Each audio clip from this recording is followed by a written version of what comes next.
nós vimos que há várias passagens que nos encorajam a não entesourar ou a juntar riquezas aqui, mas utilizar as que nós possuímos pensando lá na frente. Então, esse é um princípio que deve nortear a maneira como devemos viver em nossos lares e em nossas famílias. Não é o único. Paulo nos ensina, por exemplo, a vivermos com desprendimento, liberalidade, com uma vida simples. E muito embora nós devamos viver uma vida simples, isso não nos impede de ter um certo conforto. A Bíblia não nos proíbe nesse sentido. Pelo contrário, Deus, no trato conosco enquanto nosso Pai, quer o nosso melhor e Ele nos oferece coisas boas, muito mais daquelas que Ele prometeu a nós. E a partir de alguns princípios como esses, nós fomos estudando, aprendendo e vendo algumas realidades que a Bíblia nos mostra, que deve nortear aí a maneira como vivemos o nosso dia a dia. O terceiro e último princípio que nós falamos semana passada diz respeito a fugir de comparações. O mundo vai dizer para nós o tempo inteiro, o mundo que eu digo aqui, o sistema de valores dos homens sem Cristo, a humanidade sem Cristo, você não sabe aproveitar bem a sua vida, você está desperdiçando o seu tempo, sua juventude, sua saúde, os seus recursos, e depois não vai voltar atrás. O mundo fala isso para mim e para você o tempo inteiro. E as propagandas, a gente percebe de uma forma muito mais clara esse discurso. Você deve trocar o seu carro porque você merece, porque você trabalha para isso, porque você é o centro do mundo inteiro. E nós não somos o centro de tudo como as propagandas nos dizem, né? Hoje eu queria continuar olhando um pouquinho para esse assunto como uma extensão dele, que é o padrão de vida, mas olhar especificamente para algumas prioridades, para aquilo que a Bíblia diz que realmente é importante, e não aquilo que eu acho ou penso ser importante. E por que isso é extensão do que falamos semana passada? Porque se entendemos que um padrão de vida diz respeito a um conjunto de bens e valores que uma família tem à sua disposição, eu só vou ter à minha disposição efetivamente aquilo que eu entendo ser importante. E vou organizar em ordem de importância aquilo que eu chamo de prioridades para a minha vida e para a minha família. Então, é uma espécie de uma continuidade do que nós já iniciamos semana passada. Ok? Felipe, achou aí? Tá bom. 2 e 4, tá? Muito bem. Então, vamos olhar aí alguns parâmetros que a Bíblia nos oferece, e à medida que nós formos caminhando, você pode interromper e fazer suas considerações, perguntas, serão sempre muito bem-vindas, tá bom? Então, o primeiro parâmetro que nós devemos observar na nossa família, em termos de mordomia cristã, saiba reconhecer a diferença entre aquilo que você deseja e aquilo que é de fato uma necessidade. Gente, eu já mencionei isso aqui em aulas anteriores, mas eu insisto. Hoje, as propagandas dizem a mim e a você que nós precisamos, que nós necessitamos, como que dizendo, você não vai conseguir viver sem determinado produto, ou determinado bem, quando na verdade, nós somos levados a substituir o verbo desejar, querer, por precisar, necessitar, e esse é um grande problema. Por que você assumiu essa dívida? Não, porque eu e minha família precisávamos. Não, você não precisava disso. Isso é um bem supérfluo. Na nossa escala de valores, às vezes a gente pode inverter aí alguns itens, tá bom? Então, abra lá comigo sua Bíblia, no livro de Eclesiastes, capítulo 5, versos 10 e 11. Will, Prepara um microfone para mim, para eu poder compartilhar aqui com os irmãos que forem lendo. Já está funcionando? Só um minutinho. Quem pode ler para nós Eclesiastes 5? Opa, Amanda.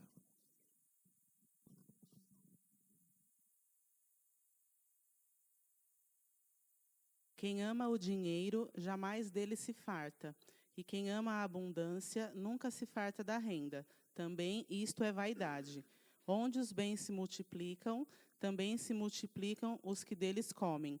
Que mais proveito, pois, têm os seus donos do que os que verem com os seus olhos? Olha que interessante que Salomão, no auge da sua sabedoria, ele nos ensina: quem ama o dinheiro jamais terá o suficiente. Olha que interessante. Salomão está fazendo uma anatomia do coração humano. E o coração humano diz a mim e a você sempre precisamos de mais. Sempre necessitamos de alguma outra coisa que nós não possuímos. Só que o verbozinho correto deveria ser: nós desejamos e não precisamos. Nós queremos e não necessitamos. E Salomão continua dizendo: quem ama as riquezas jamais ficará satisfeito com os seus rendimentos. Você trabalha e você ganha, vou aqui chutar, tá? R$3.000. Aí você está trabalhando e você, no dia a dia com a sua família, diz: se eu tivesse um aumento. E aí surge uma vaga na sua empresa, e você é promovido e vai ganhar R$5.000. E aí você lembra de Eclesiastes 5:10, que diz: que ama as riquezas jamais ficará satisfeito com os seus rendimentos. E aí você ganha R$5.000, os primeiros 6 meses ganhando R$5.000, você vai falar: nossa, que maravilha, fiquei rico.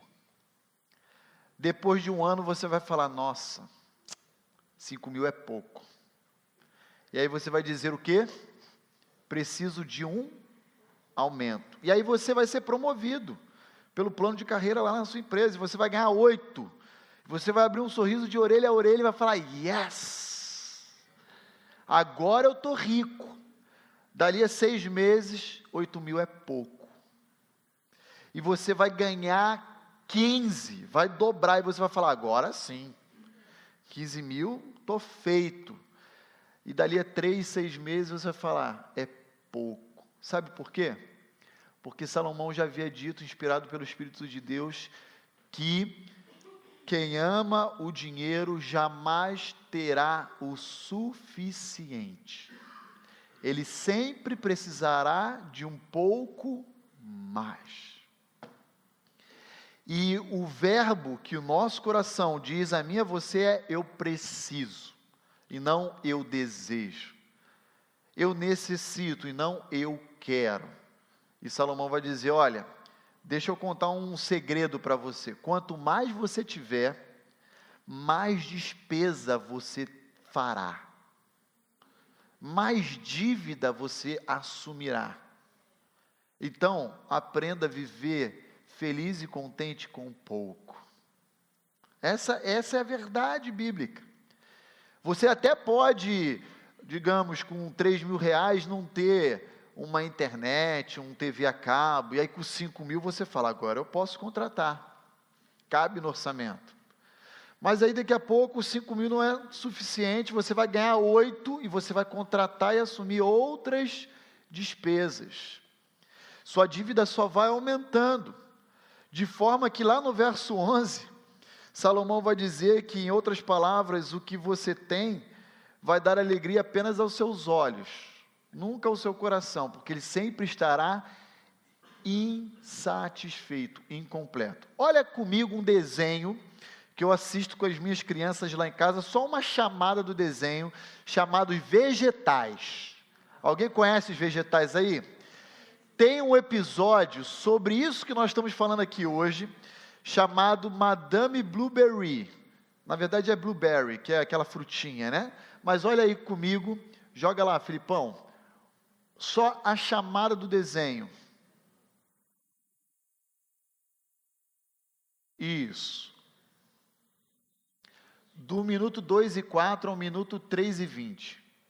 Solta o áudio aí. E presta atenção nessa chamada desse vídeo aí, ó.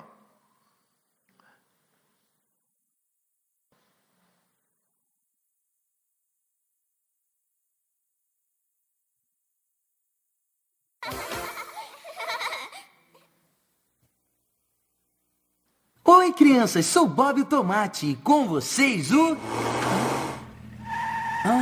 Eu sou Bob o Tomate e com vocês o... Larry, o que está fazendo? Venha logo pra cá. Eu já tô indo. Puxa, que negócio é esse? É o meu novo Jeep Radical. Eu tava esperando por isso há séculos e agora, finalmente eu ganhei. Puxa, você deve estar muito feliz por ter ganho um brinquedo desses. Ah, é? Bom, quase. Quase? Eu só preciso de mais uma coisinha pra ficar muito feliz. Do quê? Do trailer. O quê? Do trailer Radical. É só você enganchá-lo na traseira do meu Jeep de ação e estarei pronto para um final de semana de diversão na natureza. Então quando você ganhar o trailer, você vai ficar feliz. Eu não sei. Tem a bicicleta também. Bicicleta? E o jet ski. E a asa delta radical. Larry, de quantas coisas você precisa para ser feliz? Eu não sei. Quantas coisas existem? Talvez esse seja um bom assunto para o programa de hoje, amigo. Cala a boca, Tomate. Pode parar.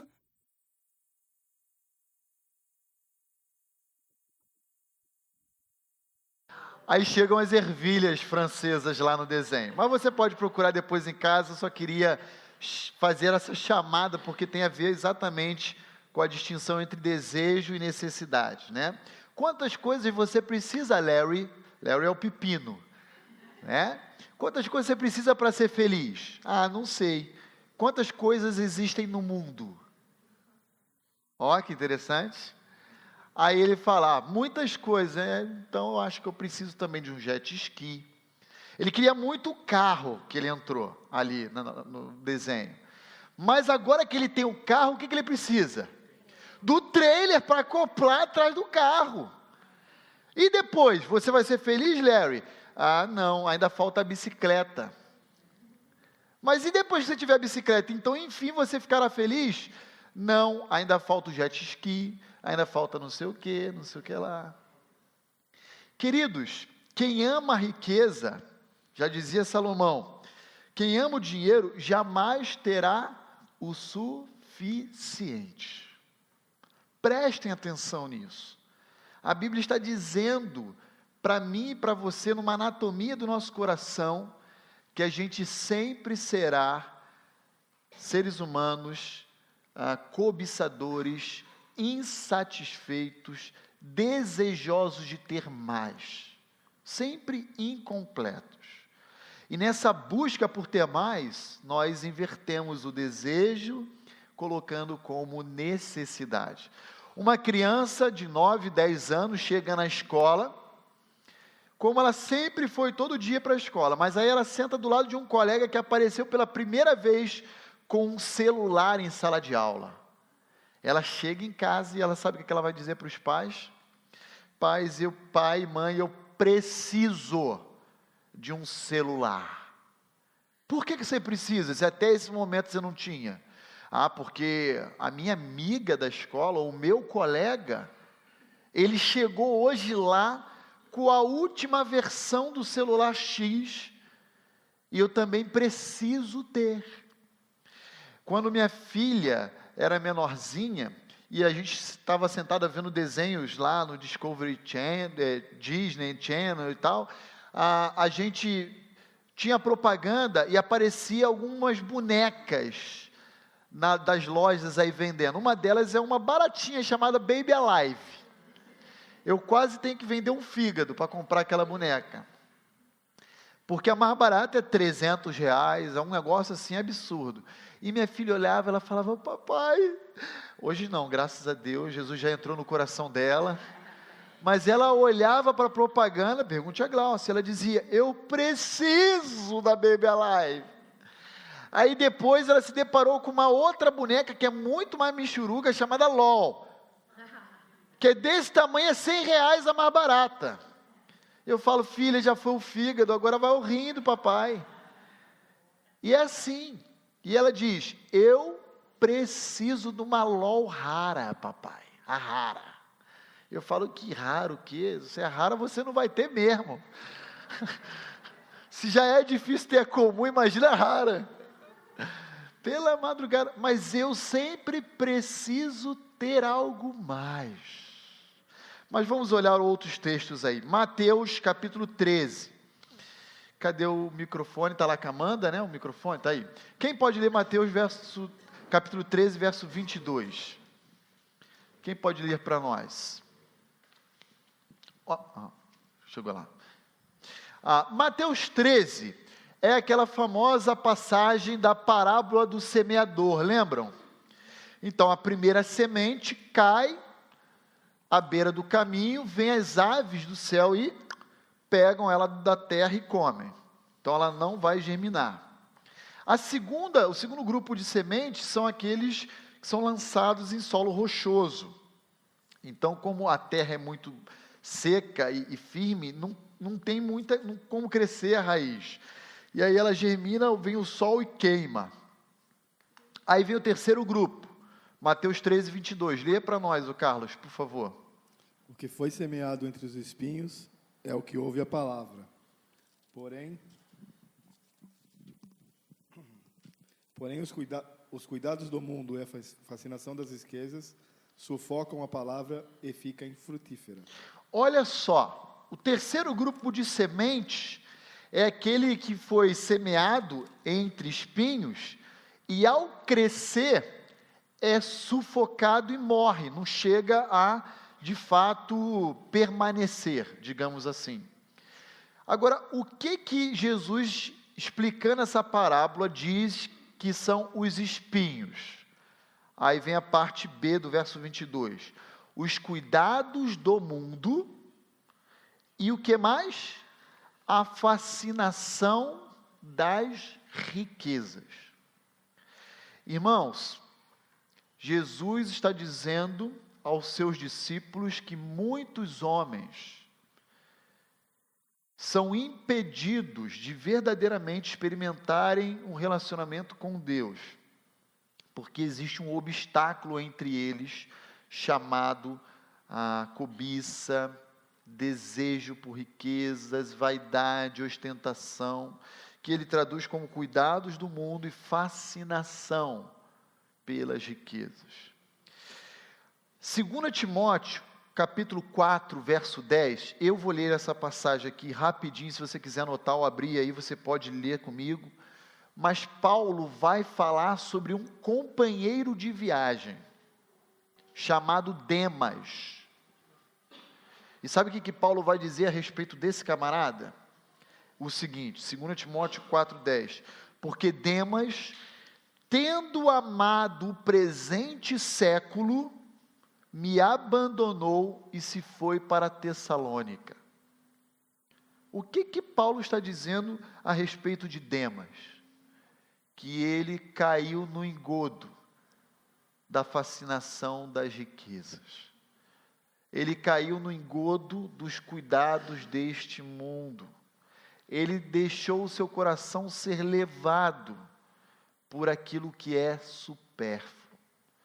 E o pior, naufragou na fé. Esse indivíduo chamado Demas pode ser um exemplo claro e típico dessa semente lançada entre espinhos.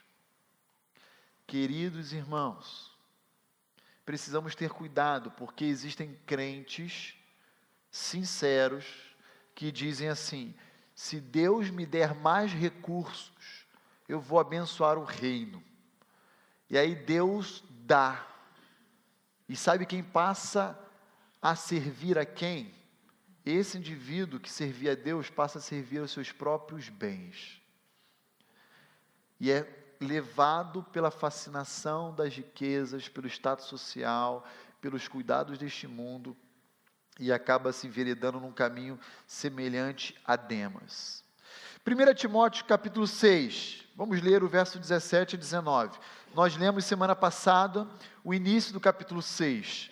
Agora a gente vai ver a parte final do capítulo 6 da primeira carta de Timóteo, que ele escreve a Timóteo. Quem pode ler aí para nós? Vamos alternando aqui para que todos participem. Aqui é Cris. Obrigado. Verso 17 e 19, Cris, por favor. Diga àqueles que são ricos no presente mundo que não se orgulhem disso, nem confiem no dinheiro, que logo acabará, mas que seu orgulho e sua confiança devem estar no Deus vivente, que sempre nos dá abundantemente tudo quanto necessitamos, para nossa satisfação. Ordene a eles que pratiquem o bem. Eles devem ser ricos em boas obras e devem dar com alegria aos que estão em necessidade, e estar sempre prontos a repartir com outros aquilo que Deus lhes deu. Muito obrigado, Cris. Percebam, a nossa fonte de segurança não pode ser o dinheiro. Eu exorto aos ricos deste presente século, a você que é crente em Cristo Jesus e é rico. Não são muitos, mas existem. E o que eu exorto a vocês, Paulo diz, escrevendo a Timóteo? Eu exorto que vocês não se apoiem, não tenham no dinheiro ou nas riquezas desse mundo o seu fundamento, o seu alicerce, mas que vocês confiem em Deus e utilizem o que vocês possuem em favor daqueles que necessitam, a partir de uma perspectiva da eternidade, para a glória de Deus. Eu não quero que vocês se enganem e sejam levados pela fascinação das riquezas, e sejam ludibriados por aquilo que ela pode oferecer a vocês. Deus confiou muito a poucos, e esses poucos devem gerir esses recursos em favor de muitos que possuem poucos, em favor do avanço do reino, em favor da glória de Deus. Então essa é o primeiro parâmetro, quando nós pensamos naquilo que de fato é importante termos em nossa casa, em nossa família, em nosso lar. E a partir de então, estabelecer um padrão de vida para cada um de nós. O que realmente é importante? Em primeiro lugar, saiba distinguir aquilo que é desejo seu daquilo que é uma necessidade. As necessidades, Deus se comprometeu em nos oferecer. Desejo algum, Ele assumiu de nos favorecer. Ele nunca disse, eu vou, me comprometo em deixar que o Rafael troque de carro uma vez por ano, que a Ariana viaje para o exterior todo ano, que Deus nunca fez esse tipo de promessa, que a teologia da prosperidade, por exemplo, afirma existir. Tá bom? Tudo bem até aqui, queridos? Está clara essa verdade? Alguma dúvida a respeito dela? Ok. Não havendo, vamos partir para o próximo parâmetro aí. O segundo parâmetro que deve nortear aí o nosso entendimento a respeito do que verdadeiramente é importante. Reorganize os seus valores a partir da opinião que Deus tem sobre o que é importante. Eu e você temos nossas escalas de valores. A questão é, aquilo que eu acho ser importante, é de fato importante da perspectiva de Deus ou não? Em outras palavras, eu tenho que submeter a minha vontade, a minha maneira de enxergar o que é importante, a minha cosmovisão, a cosmovisão de Deus. Eu preciso entender qual é a opinião de Deus a respeito daquele determinado assunto. Ah, pastor, mas isso é muito difícil. Ah, é difícil? É. Quer ver, pastor? Vou te dar um exemplo. Eu preciso trocar de carro ou comprar um carro. Estou usando aqui a expressão do carro porque é muito comum acontecer. Sim, e qual que é a dúvida? Eu não sei se eu troco por um carro, uma Palio, um Gol, se eu pego uma Palio, um Gol, um carro popular, ou se eu pego um carro de luxo, sei lá, uma CR-V, uma Mercedes, um BMW. Você não sabe? Não, e a Bíblia não responde. Responde sim. Como que ela responde? Quanto você tem de recurso na sua conta bancária para dispor da aquisição desse carro? Eu tenho 30 mil reais. Então a Bíblia já respondeu. Já respondeu que você tem que comprar um Palio e não a BMW. Mas por quê? Porque a Bíblia diz, encoraja a mim e a você a assumir dívida. Para você pegar a BMW, você vai, além de dar os 30 mil, você tem que pegar um empréstimo de 100. Se você pegar a Palio, você pega uma Palio seminova por 30 mil à vista. Então a Bíblia tem resposta para todas as áreas da nossa vida, tudo aquilo que é importante para nós. A Bíblia responde? Responde. E ela está dizendo, não faça dívidas. Vamos ter um tempo aqui, um domingo, exclusivamente para estudar sobre dívidas, como também sobre investimentos. Vamos ter 2 domingos, um trabalhando cada aspecto desse aqui juntos. Mas a Bíblia está dizendo, coloque a mão onde você alcança. Pegue aquilo que você valoriza e pergunte a Deus se aquilo de fato é, da perspectiva dele, algo importante, e não da sua perspectiva, ok? Então vamos lá, vamos fazer um exercício de leitura aqui, muito importante. Apocalipse 2, verso 9. Quem pode ler para nós Apocalipse 2, verso 9? Lá a respeito da igreja de Esmirna. Olha só como as nossas percepções podem ser diferentes das percepções de Deus a respeito do nosso patrimônio. Apocalipse 2, 9. Conheço a tua tribulação e a tua pobreza, mas tu és rico, e a blasfêmia dos que a si mesmos se declaram judeus não são, sendo antes sinagoga de Satanás. Obrigado. Olha que interessante. Jesus diz a João para registrar uma carta pessoal destinada à igreja de Esmirna. E se havia uma igreja ali entre as 7, que era uma igreja melhorzinha, digamos assim, era a igreja de Esmirna. E ela estava no meio de uma tribulação, no olho do furacão. E aí sabe qual é a palavra do Senhor Jesus para aquela comunidade de crentes na cidade de Esmirna? É o seguinte, eu conheço, eu sei cada dor e cada preocupação que vocês estão passando. E eu quero dizer que, embora vocês sejam pobres, materialmente falando, eu enxergo vocês como sendo ricos. A máxima aqui que Jesus está dizendo é, não diz respeito ao que você tem, mas ao que você faz com o que você tem. E Esmirna era uma igreja piedosa, uma igreja fiel ao Senhor Jesus, que mesmo tendo poucas posses, Jesus a enxergava como sendo uma igreja rica. Eu estava meditando essa semana nesse texto, e Deus fez cair dos meus olhos assim a venda. Você sabia que nós somos ricos, Igreja Batista Vida Nova? Sabia que nós somos milionários? Vocês vão rir. Falar, que é isso, pastor? Irmãos, nós temos uma propriedade particular, como essa chácara aqui. Você não precisa ser corretor para chutar quanto seria o valor comercial dessa chácara. Chuta aí. Chuta alguém algum valor. 2 milhões? Alguém falaria algo diferente? 3 milhões? Vocês percebem que nós somos milionários? É verdade. Mas muitas vezes nós nos achamos como a igreja de Esmirna, pobres.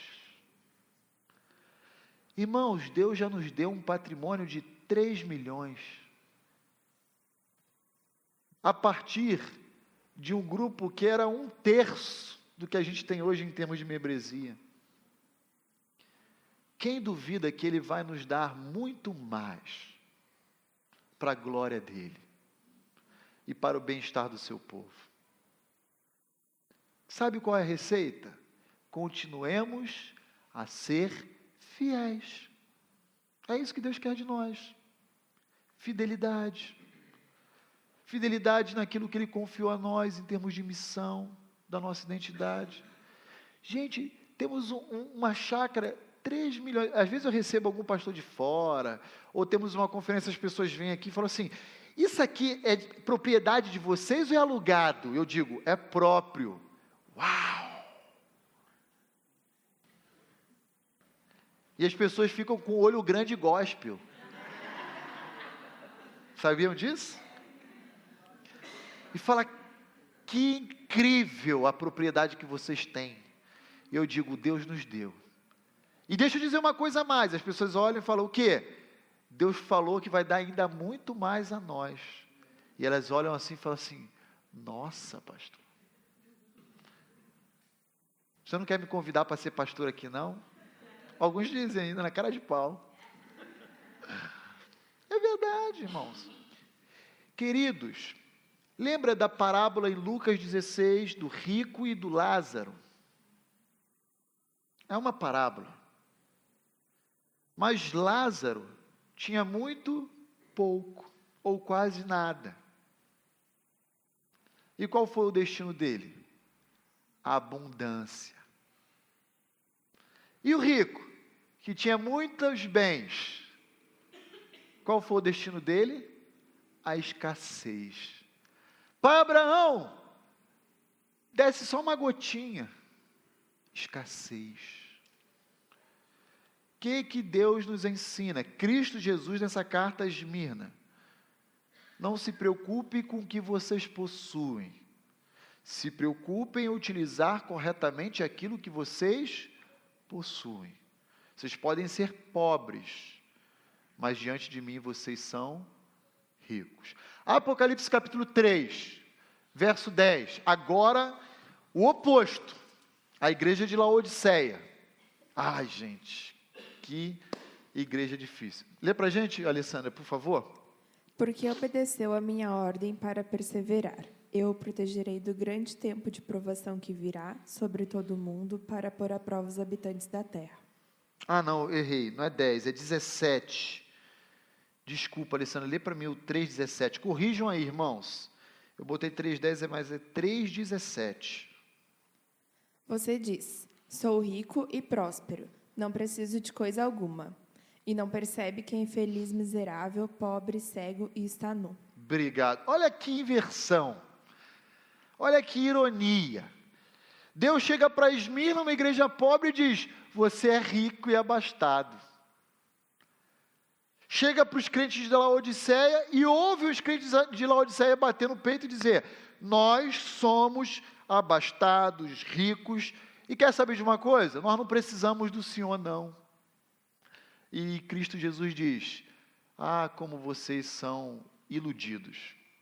Vocês são os mais pobres, miseráveis e infelizes. Vocês chegam a ser cegos, porque vocês não conseguem enxergar diante de vocês a pobreza que vocês se encontram. E a necessidade que vocês têm de mim.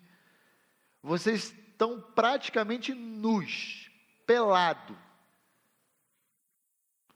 Vocês acham que estão bem vestidos, com as melhores marcas de grife, mas vocês estão nus diante de mim.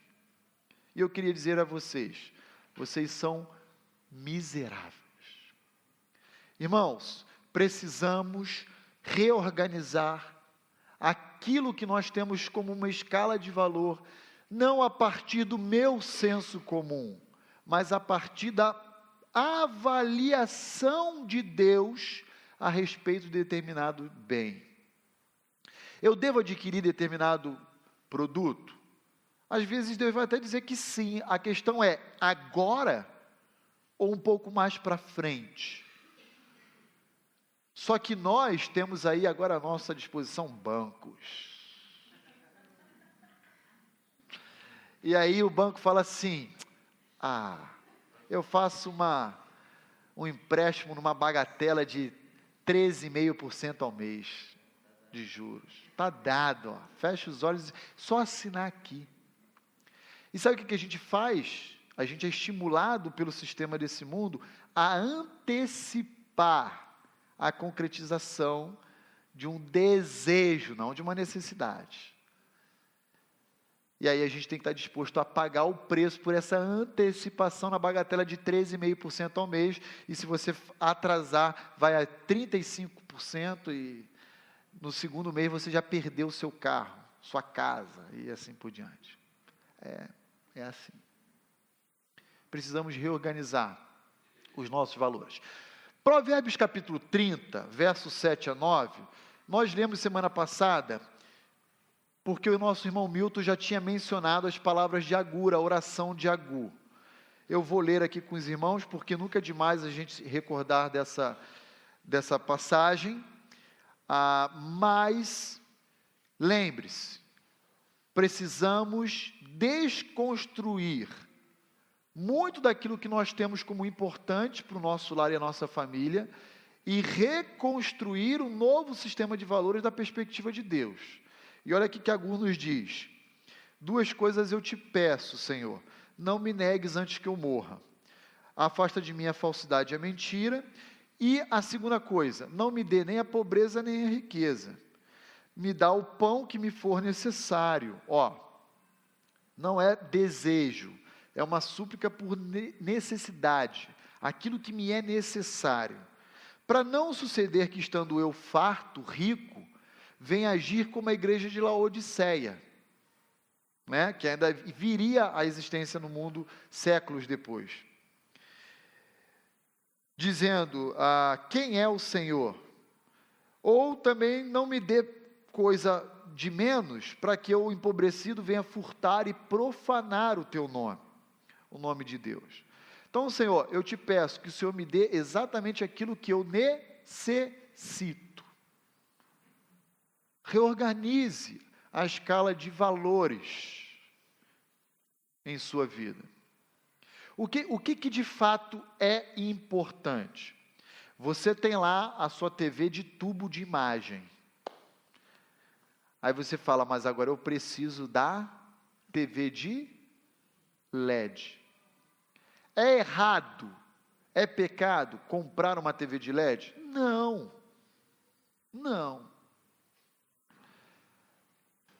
Tudo vai depender da maneira como você enxerga esse bem.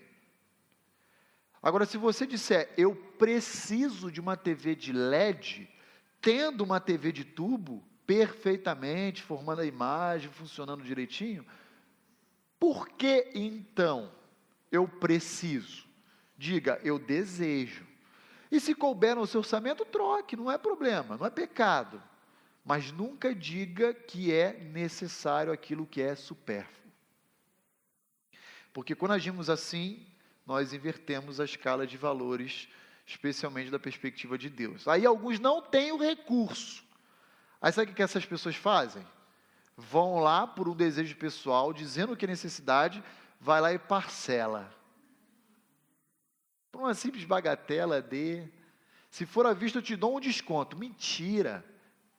Está lá, R$2.000, mas se você vier aqui pagar à vista, eu faço por 1.600. Esse é o preço comercial.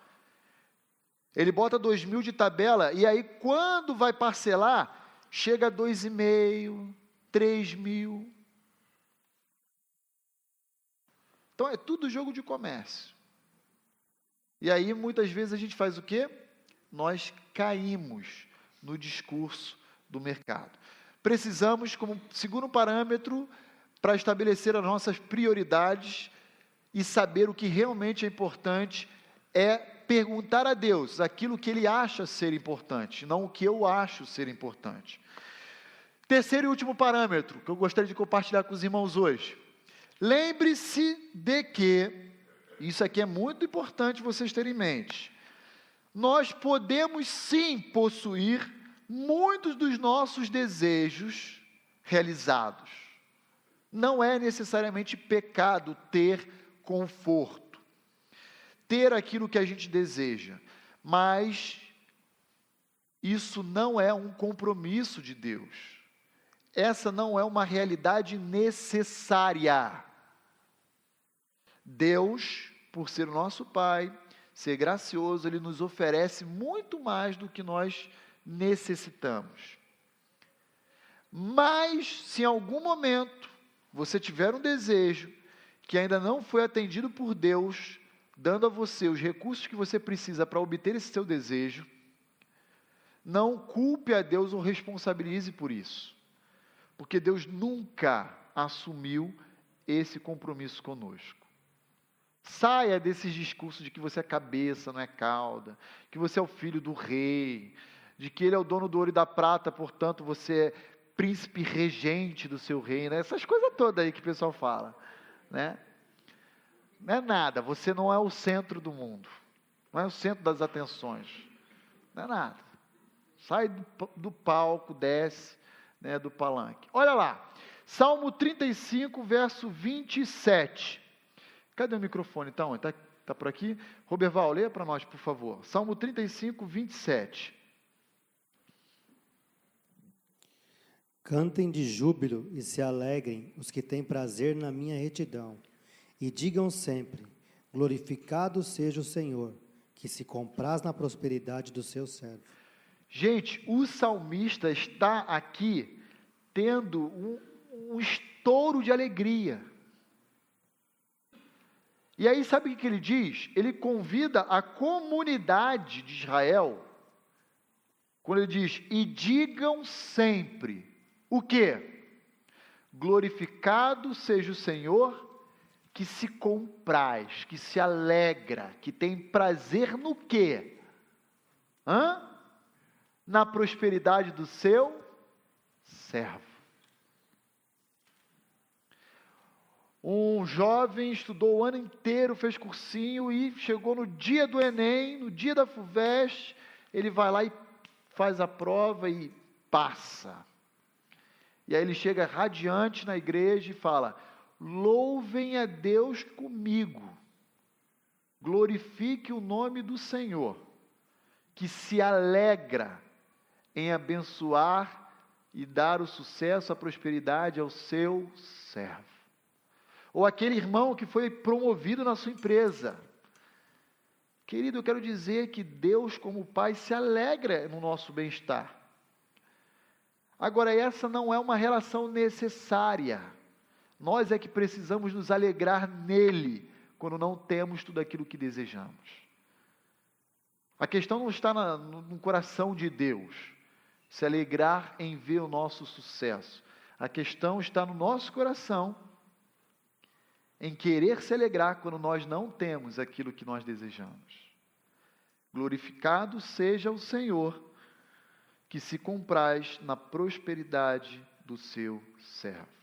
Salmo 67, abra lá comigo no Salmo 67, é um salmo muito interessante, porque o seu autor convida o povo inteiro a pedir a Deus por bênçãos materiais, inclusive, para que esses recursos sejam empregados no avanço do reino dele na terra.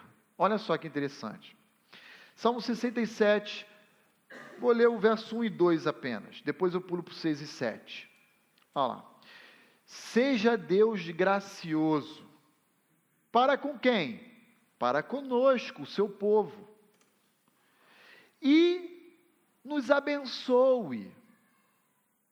Isso aqui não é pedido de saúde, aqui é pedido de recursos, bens, patrimônio, riquezas.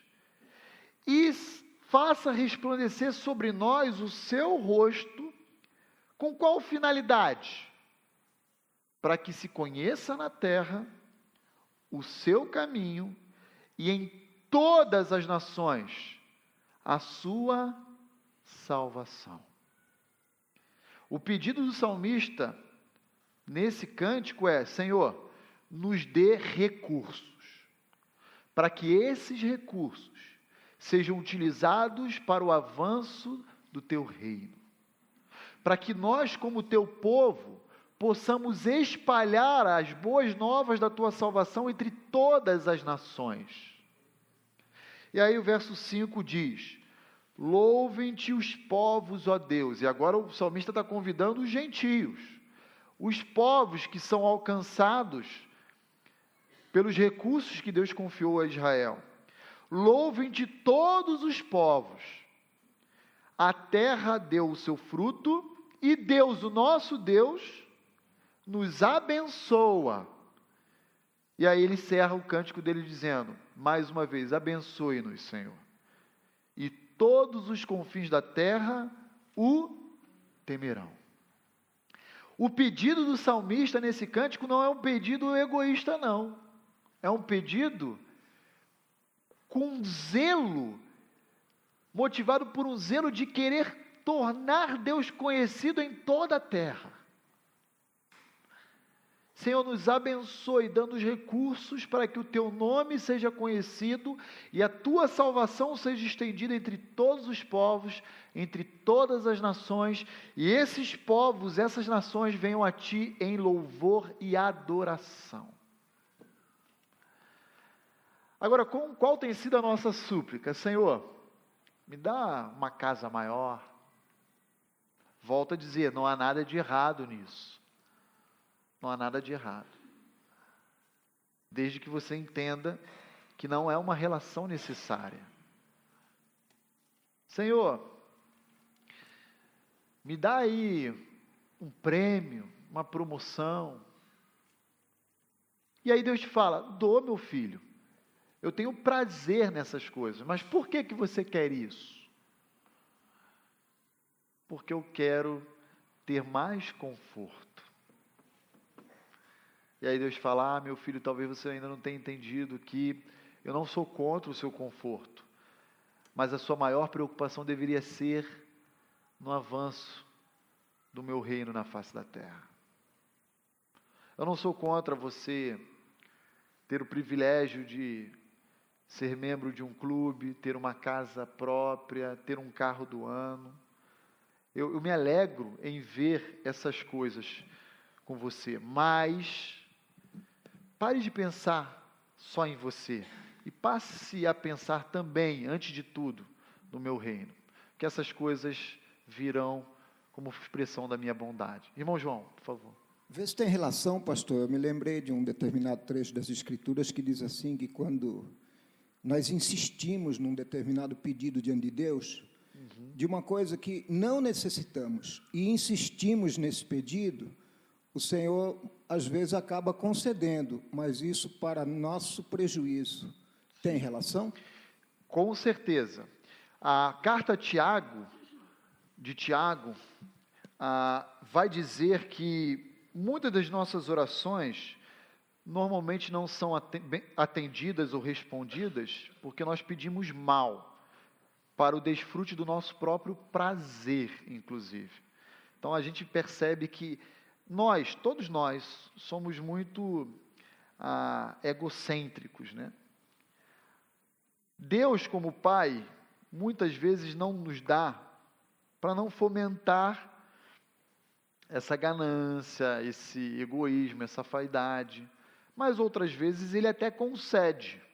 Para quê? Para que a gente possa aprender com a decepção, com um tombo, Aí a administração dos propósitos soberanos de Deus, a gente não sabe dizer ao certo, porque cada um tem uma forma de Deus lidar, de Deus tratar. Mas é possível que Deus, mesmo diante de um pedido egoísta, conceda com propósitos didáticos, sem dúvida alguma. Isso é possível. Mas, via de regra, a questão e a gente trabalhou bastante isso aqui na EBD, quando a gente falou sobre cosmovisão e oração. A gente precisa aprender a alinhar os nossos desejos, a nossa vontade, à de Deus. Porque a nossa oração não vai mudar o coração de Deus para atender a nossa expectativa. A nossa oração deve ser para mudar o nosso coração e alinhá-lo a Deus, a vontade soberana dele, né? Mas, sem dúvida alguma, existe uma relação aqui profunda aí nesse aspecto, tá bom?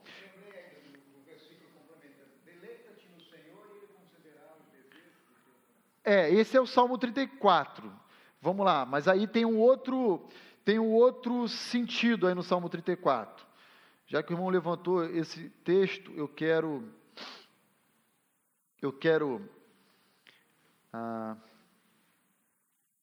34, não, é 37, cadê? Acho que é 37,4, não é? É isso aí, 37,4, irmão João. Olha só, qual é o contexto do Salmo 37,4? Porque às vezes a gente ouve esse versículo que o irmão João citou, desconexo do Salmo, e isso aqui é um prato cheio para a teologia da prosperidade, né? Deleita-te no Senhor, Ele considerará os desejos do teu coração, ou se for outra versão vai dizer, agrada-te do Senhor, e Ele satisfará os desejos do teu coração. Só que esse verso nunca pode estar fora do Salmo. Olha lá como começa o verso 1 ao 3, que antecede o verso 4. Não te indignes por causa dos malfeitores, nem tenhas inveja dos que praticam a iniquidade, pois eles dentro em breve definharão como a relva e murcharão como a erva verde.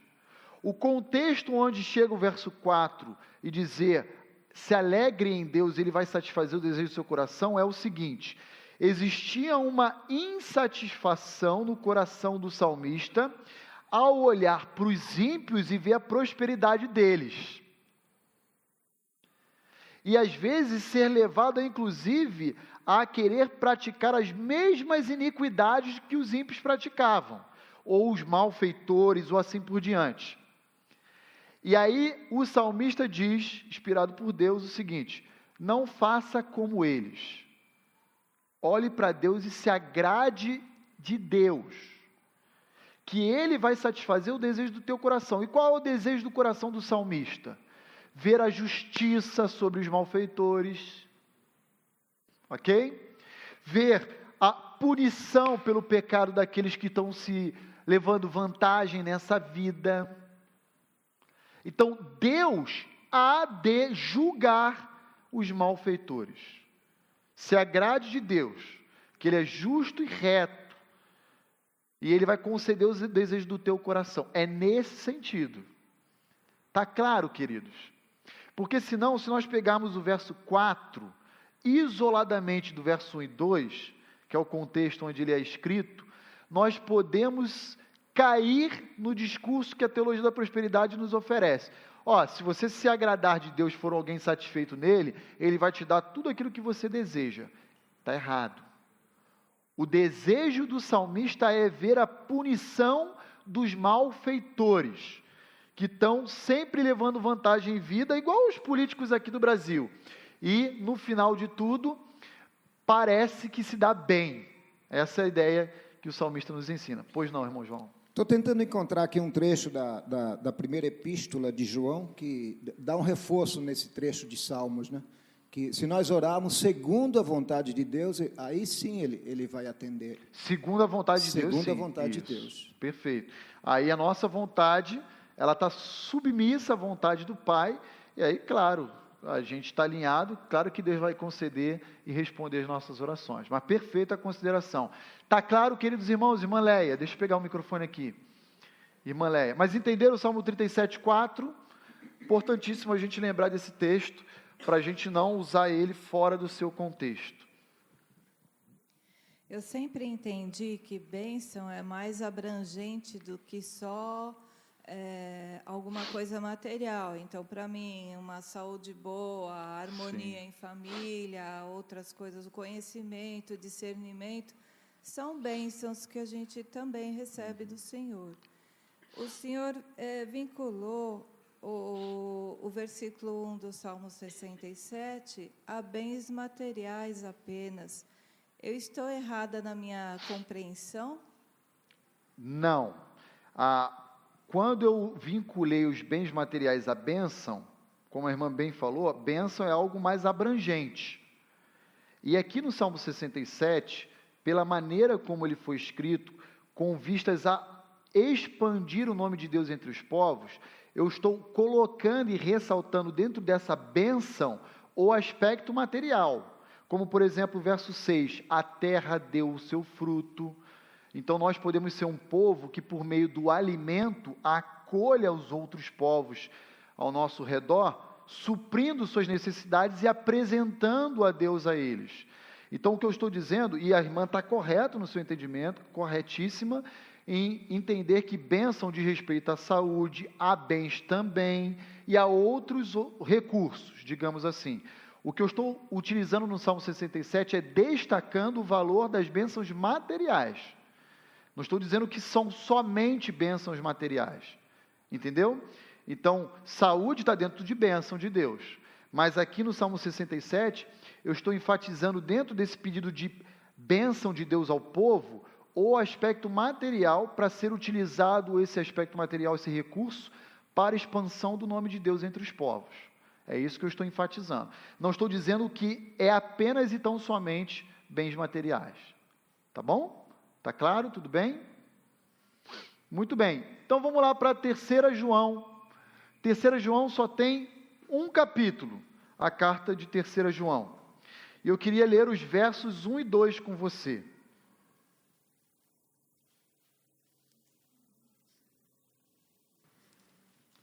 Olha o desejo e a saudação de João, do apóstolo João, a alguns irmãos ali na Ásia Menor, especialmente a casa de Gaio, que era um presbítero, um líder ali em uma igreja na Ásia Menor.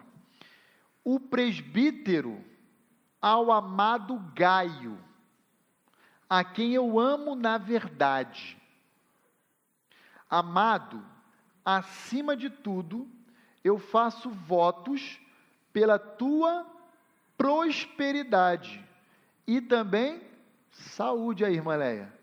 Duas coisas lado a lado aí, aparecendo agora pelo apóstolo João. Assim como também é próspera a tua alma. Então veja, o desejo de João tem a ver com esse terceiro parâmetro aí, de que nós podemos ser abençoados ricamente por Deus em todas as áreas da nossa vida, inclusive a material. Mas essa não é uma relação necessária. Eu faço votos para que você continue sendo próspero, como próspera é a tua alma, o teu relacionamento com Deus. Ok? Amado Gaio, eu rogo a Deus que a sua alegria e os seus bens, a sua saúde, a sua integridade seja tão próspera como próspera é a tua alma e o teu relacionamento com Deus.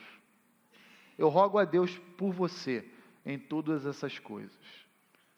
A saudação de João a Gaio. Tudo bem, queridos? Para terminar então aqui algumas considerações que eu quero encerrar o nosso primeiro bloco, fazendo comparações entre o discurso da teologia da pobreza, que nós já mencionamos aqui, iniciada lá no século XII por Francisco de Assis, teologia da prosperidade, século XX, pelos esses grupos carismáticos, né? E a teologia bíblica da mordomia cristã. Então veja aí comigo algumas comparações. Então, a primeira coluna ali é pobreza, está meio escuro, talvez não dê para enxergar aí no fundo. A do meio é mordomia, que é a teologia bíblica. E a daqui do meu canto direito, a da prosperidade. Tá bom? Então veja, como as posses, os bens são percebidos pela teologia da pobreza. Antes de tudo, como sendo algo mal.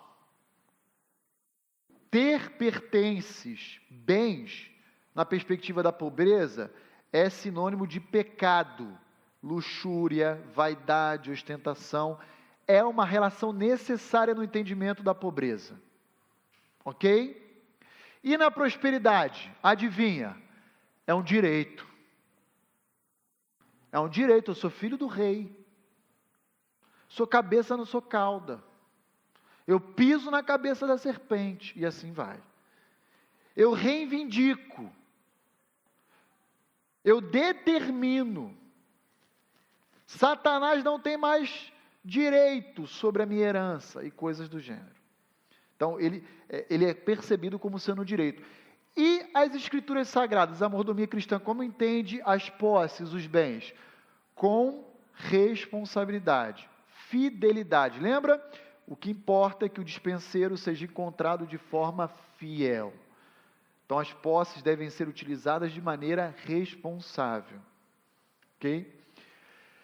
E a maneira como eu trabalho, a motivação, a orientação para empregar os meus esforços.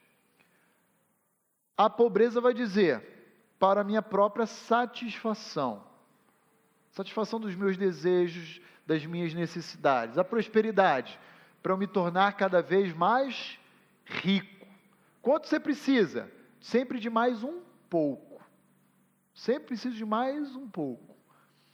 E mordomia cristã, servir ao reino de Deus. Salmo 67. Eu trabalho para poder levantar recursos e empregar em favor do reino de Cristo. É a perspectiva da eternidade. Quem são os piedosos, de acordo com a teologia da pobreza? Piedosos são os pobres.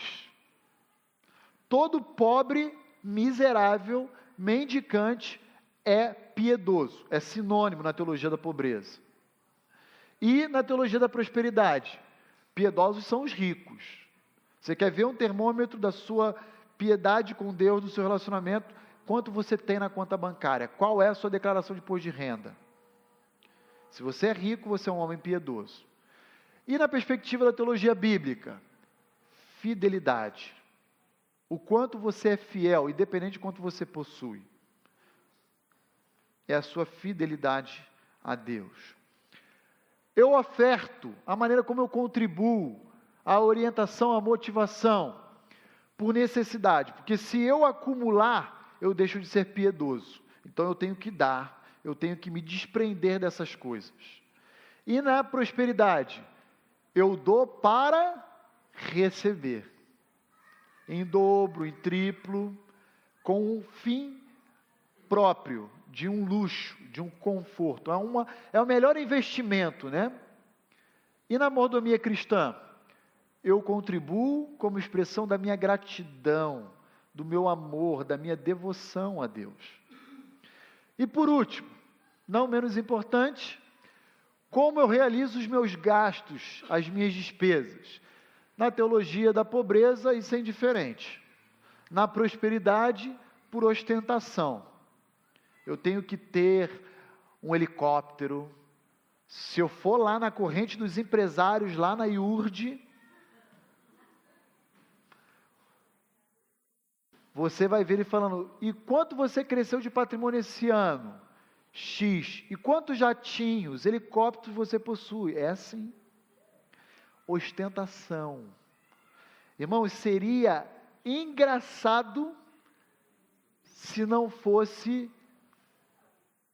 profundamente triste, deprimente, essa verdade que acontece lá. E dentro da teologia bíblica, da mordomia, os meus gastos são sempre realizados na dependência de Deus. Eu penso, eu reflito, eu oro, eu penso qual é o valor e a opinião que Deus dá a respeito daquele produto, daquele bem, e a partir então de um senso de responsabilidade e de fidelidade ao recurso que Ele me confiou, então eu invisto, eu gasto, eu disponho de determinado recurso.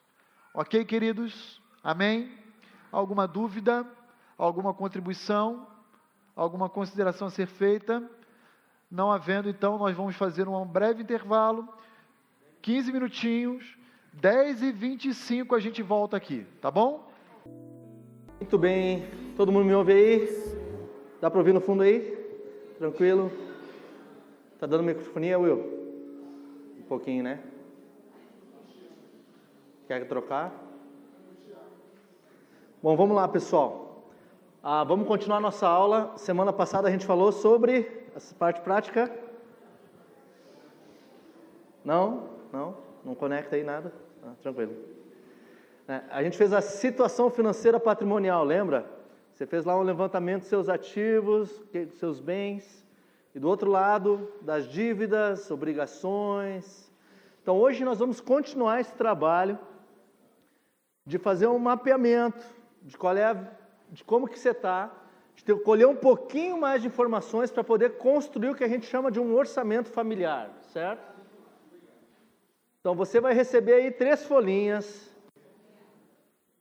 Você vai receber uma que é igual esse aqui, ó. Um quadriculado assim, ó, que tem todos os dias do mês aqui na esquerda, dia 1 até o dia 31, e em cima várias categorias, certo? Isso aqui a gente chama de uma planilha de controle de gastos, certo? Controle de rendas e gastos, vamos dizer assim, mais de gasto que de renda propriamente dito. Certo? Está chegando aí, a Tati está levando.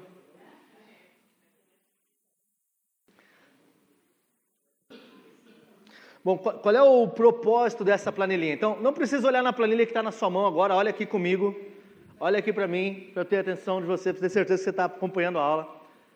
Essa planilha que está no slide aqui é a que você está recebendo, tá bom? Olha lá, você tem todos os dias da semana, do mês, aliás.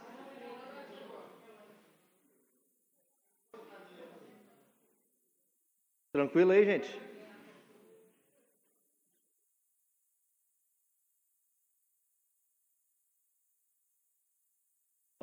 É muita planilha, né? Eu sei, assusta um pouco esse negócio aí. Então, olha lá. Qual é que é o propósito aqui? É você conhecer realmente quais são os seus gastos mensais, ok? É você saber exatamente para onde está indo o dinheiro. Ou, em alguns casos, descobrir onde está o vazamento. Hã? Dá até medo essa planilha? É. Então, talvez alguns de nós já tenham essa prática. Você já sabe exatamente quanto você gasta no supermercado. Você sabe quanto você gasta com a sua escola, com o seu transporte. Mas isso aqui é para ajudar principalmente aqueles que não têm esse hábito a descobrir como estão os seus gastos. Então, como é que eu recomendaria você usar essa planilha? Como é que ela funciona? Da seguinte forma: você vai dia a dia, durante um mês, controlar tudo que você recebe e gasta. Todo dinheiro que sai ou entra na sua carteira, todo dinheiro que sai ou entra na sua conta corrente, tudo que entra ou sai da sua conta poupança, qualquer lugar onde você controla o dinheiro. Então, como é que funciona? Lá na primeira coluna eu coloquei simplesmente renda, né? Renda seria o seu salário, a sua mesada, os frutos do seu trabalho. Alguns podem ter 2, 3 trabalhos, a sua aposentadoria. Então você vai anotar ali, toda vez que entrar recurso, você vai colocar um valorzinho lá, você vai pôr a renda que você teve. Então, normalmente as pessoas recebem no dia 5, certo? Alguns dia 1º, outros dia 2, mas vamos supor, nesse caso a pessoa recebeu lá no dia 5, ela foi lá, o salário entrou na conta. Ela recebe R$3.000, certo? E ela vai colocar ali renda, dia 5, R$3.000. Escreve lá os 3.000. Põe lá, 3.000. Não entra? Não tem número aí? Digita no teclado aí 3.000, aperta o Numlock. Usa o teclado para digitar. Em cima os numerozinhos. Só aperta o 3 e não está indo? Então usa os números que estão em cima das letras. Também não? Ih, rapaz, deu mágica aqui. Não. Então você não vai ter renda esse mês, porque o teclado não funciona. Certo? Ih, rapaz, não funcionou aí o negócio, não. Não, tá certinho. Agora vai. Aí, não estava na edição. Aí, R$3.000. O que eu diria para você ficar esperto com o seu salário e sua renda é que você já tem, às vezes, descontos na folha, certo? Alguém tem desconto na folha aqui? Não, ninguém tem desconto na folha, não desconta nada. O que desconta? Vale transporte. Imposto de renda. O imposto de renda é bom. Se tu tem desconto de imposto de renda, quer dizer que você tem renda suficiente para pagar imposto. E vai por mim, quanto mais imposto de renda você paga, melhor. Certo? Imposto de renda é um imposto que você quer pagar. porque isso quer dizer que você está ganhando mais, certo? É o único que está na fonte, né? Mas você vai colocar lá. Então, eu teve imposto de renda, né? Olha lá, tive que pagar R$200 de imposto de renda, que já sai dos 3 mil. Você vai lá, põe no imposto de renda, pode botar negativo de preferência, pode botar menos 200 para deixar claro que é uma saída, tá? Mas se você quiser fazer tudo positivo e somar no final, também não tem problema. Então, saiu R$200 de imposto que você teve que pagar. Você vai ter desconto de vale transporte. Não tem descontinho lá, vale transporte? Você vai procurar a despesa transporte, poxa, tive lá, descontei o vale transporte, saiu da folha.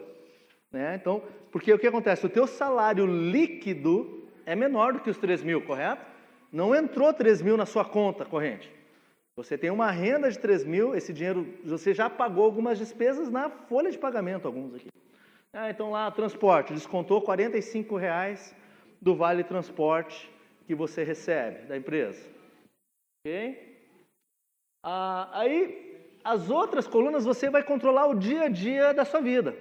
Né? Por exemplo, fui lá e dei oferta. Eu quis usar, recebi no dia 3 e já no próximo domingo foi dia 5, eu vou lá e vou dar a minha oferta, vou dar o meu dízimo. Vamos supor aqui que esse cara quis lá e dar uma oferta para a igreja de R$400.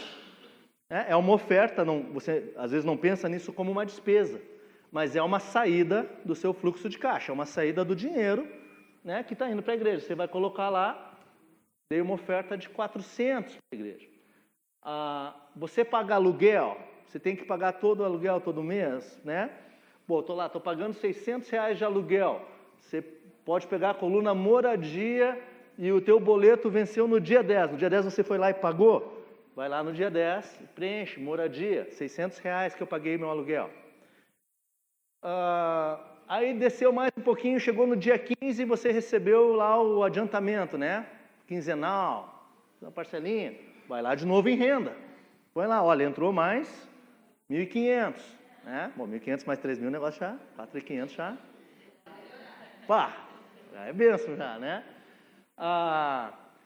Que mais? O exemplo de despesa, você não pagou imposto? Alimentação. Todo dia você vai lá, compra a marmita lá, né? Vai comer, na hora do seu almoço você gasta. Você gastou no dia primeiro, você gastou, você vai lá no dia primeiro, chega, vou anotar aqui. Gastei R$15 com a marmita. No outro dia você foi no Mac. Quanto é que está o Mac? O combo? 2 por 15, né? Aí, esse é a gente que gere o balanço. Quem gere as contas já sabe que McDonald's compra 2 sanduíches por R$15. Né? A família vai lá, pega só os 15, não precisa Coca-Cola. Só lanche. Certo? Você vai monitorar, você vai controlar. Você tem que saber para onde está indo o seu dinheiro. Se você não tem esse domínio, né? Às vezes alguns de nós a gente gosta de gastar, né? Você vai lá e gasta, e vai gastando e não fecha as contas no final do mês, você não sabe por quê. Essa planilhazinha vai te ajudar a entender onde estão indo os seus gastos. Então, quem almoça fora todo dia, você vai fazer uma notinha todo dia. Por exemplo, hoje tem muitos aplicativos no celular que podem te ajudar a isso, né? A gente mesmo lá em casa entrou num sistema mais de regime militar no último mês, assim, vamos ver onde é que está esse negócio aí. Eu baixei um aplicativo, não quero fazer propaganda do aplicativo nem nada, tem muitos, põe lá o orçamento. O que eu baixei chama Organize, com 2 Es. Muito legal, muito tranquilinho, você põe ali, eu tenho um salário, você vai lá dar uma entrada, põe mais, saiu a despesa, você põe a despesa e põe o salário e ele vai controlando. Né? Eu não vou mostrar aqui que estão meus números aqui. Ô, Tabi, o que é isso aqui, amor? É assim que acontece. Porque olha que legal, a gente botou a mesma conta nos 2 celulares, né, pra gente Dia dos Pais. Opa, hoje vai ser bom.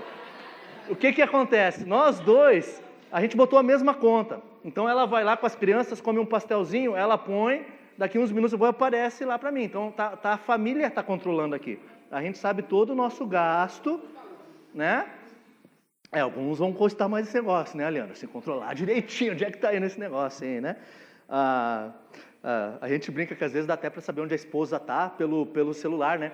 Porque começa assim, no nosso cartão de crédito eu habilitei um controle lá, que toda vez que ela gasta, aparece onde gastou e o nome da loja. E eu sei te dizer onde ela está no shopping. Ela está naquela lá, acabou de sair da Renner. Pip, ó. É claro que vem um negativo junto com essa informação, Mas dá para controlar o movimento, os passos dela no shopping. Eu quero encontrar ela, sabe onde foi o último gasto, eu acho. Brincadeira, a Thabita controla mais do que eu lá em casa, tá, gente? Quem é o gastador lá em casa sou eu, não é ela, não. Mas olha só, esse aplicativo ele vai fazer a mesma coisa que está na planilha, vai fazer a mesma coisa que está aí nesse papel. Não importa tanto o meio que você vai utilizar, mas você tem que ter essa gestão. Você tem que saber para onde vai o dinheiro. Então, sabe, popula ali a alimentação, alguém que come todo dia fora. Você gasta 10 dias um dia, 15 outro, na sexta-feira você vai com os colegas de trabalho, 25. Você vai gastando, tá vendo? Você vai gastando. E eu botei outras colunas. Você pode criar as categorias que você quiser. Eu estou só propondo aqui as categorias mais comuns de um orçamento familiar. Você paga uma dívida. Todo mês eu estou pagando a prestação do carro, todo mês eu estou pagando a prestação da casa. Isso tem que aparecer nos seus gastos. Saúde, olha, tive que comprar remédio na farmácia. Às vezes, alguns gastos eles são mais variáveis do que outros, né? Por exemplo, um pagamento de parcela do carro, quase todo mês é a mesma coisa. Despesa com saúde já é um gasto que varia muito, né? Um mês você vai lá e gasta um antibiótico, sei lá o quê, outro mês está todo mundo bem, não gasta nada. Mas você vai controlando isso aqui, daqui a um tempo você vai ter uma ideia da média. Olha, no ano nós gastamos aí R$800 com remédio, você tem uma ideia. Com consultas médicas, né? Tem uma época, né? Criança, depois, de determinado momento da sua vida, você pode ter mais despesa com saúde ou menos. Educação, se você gasta com escola, comprar livros, faculdade, vestuário, né? Aqui que vai entrar a Renner, CIA, essas coisas, né? Israel, eu fiz uma compra no cartão da loja. Eu não precisei pagar esse mês. Eu coloco aqui ou coloco no próximo mês? O que vocês acham? Depende não. Foi despesa nesse mês. Tu só prorrogou o problema do pagamento no mês que vem, né? Mas é despesa. Teria que ver o caso, mas eu acho que pois é, aí vai virar dívida no mês seguinte. Eu separaria, acho que despesas que não são, tipo assim, financiamentos, coisas de longo prazo, você poderia botar na coluna dívida lá, estou pagando todo mês, ou poderia até botar pagamento do imóvel, pagamento do carro. Agora, essas despesas, pode distorcer um pouco se você não começar a listar aqui tudo que você paga em cartão, né? Porque aí o que você vai fazer? Você vai gastar R$400 em alimento, tudo no cartão de crédito. Aí você vai dizer, não tive despesa com alimento. Eu só vou ter uma despesa com cartão de crédito no mês que vem. Isso é ilusório. Você gastou aquele mês, a tua necessidade ou desejos daquele mês foram esses. O fato de você ter prorrogado o pagamento distorce um pouco o teu fluxo de caixa, mas a despesa real aconteceu naquele mês. Então, eu recomendaria você controlar as suas despesas independente do meio de pagamento. Você quer usar o cartão de crédito para pagar tudo? A gente já comentou aqui que às vezes isso é um negócio inteligente, se você tem um bom controle, porque você vai ganhar milhas no cartão, tudo bem. Mas não é porque você colocou no cartão de crédito que aquela não é uma despesa do mês. Você foi no supermercado, pagou no cartão de crédito, a despesa é do mês. Você tem que controlar o fluxo de caixa sabendo que você vai ter que guardar esse dinheiro para pagar mês que vem. Mas aqui eu estou falando de despesa em corrida. Faz sentido? É um conceito um pouco mais abstrato, mas vocês estão entendendo o que eu estou falando? Paulinha, tem uma pergunta aí?